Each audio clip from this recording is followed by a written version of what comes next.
In 2019, a young woman named Leah moved into an old Parisian building. The building was charming but rundown, with peeling walls and an elevator that groaned on its way up. She rented a small studio on the 7th floor, the top floor, just under the attic. A small brass plaque next to her door read 7B. Leah loved the idea of living alone, but on her first night, something strange caught her attention. As she rode the elevator, she noticed there was a button for an 8th floor.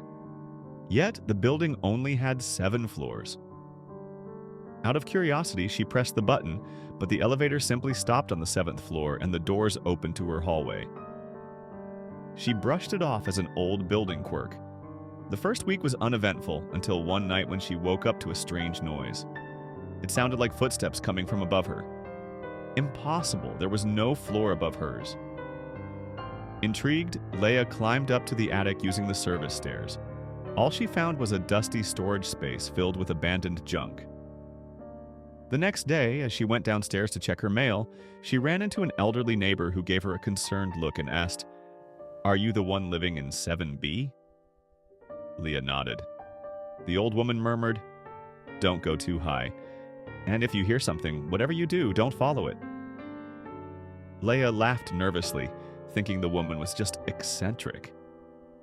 A few days later, coming home late from work, Leah stepped into the elevator and pressed her floor button. But this time, without her touching it, the button for the 8th floor lit up. The elevator began to rise. The light flickered, the mechanism groaned, and the doors opened onto a hallway that shouldn't exist. It was a narrow corridor, bathed in a pale, cold light. The hallway seemed endless.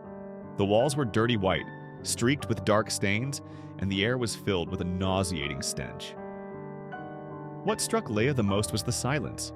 A suffocating, total silence. Yet, faintly in the distance, she heard a noise. A scratching sound, as if something was crawling. Paralyzed with fear, Leah stayed frozen in the elevator. But before she could press another button, a hand shot out from the darkness of the hallway and blocked the doors.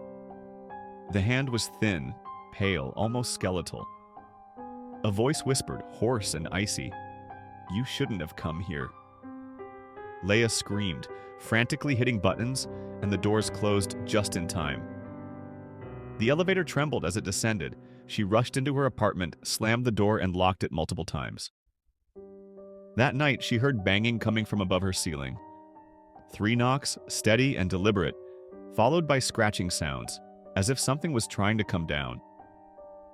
The next day, she told the building's caretaker about what had happened. The woman turned pale as she listened. She revealed that 30 years ago, an apartment on the top floor had burned in a fire. Firefighters had discovered horrifying scenes. The bodies of the tenants were found dismembered. The landlord had sealed the floor after that, but residents claimed they still heard noises from that area. That night, Leah woke to a blood-curdling scream. She looked under her door and saw flickering light, like the glow of a faulty bulb. A shadow passed by the gap. Someone, or something, was in the hallway. Her apartment door began to shake violently. Heart pounding, Leah hid under her bed. The trembling stopped, replaced by a creaking sound. The door opened. When she finally dared to look, she saw a figure hunched over on all fours, its limbs unnaturally long. Its empty eye socket stared directly at her, and a grotesque smile stretched across its face. The next day, the caretaker found the apartment empty. There was no trace of Leah, but in the elevator, a new button had appeared. It read, 9th floor.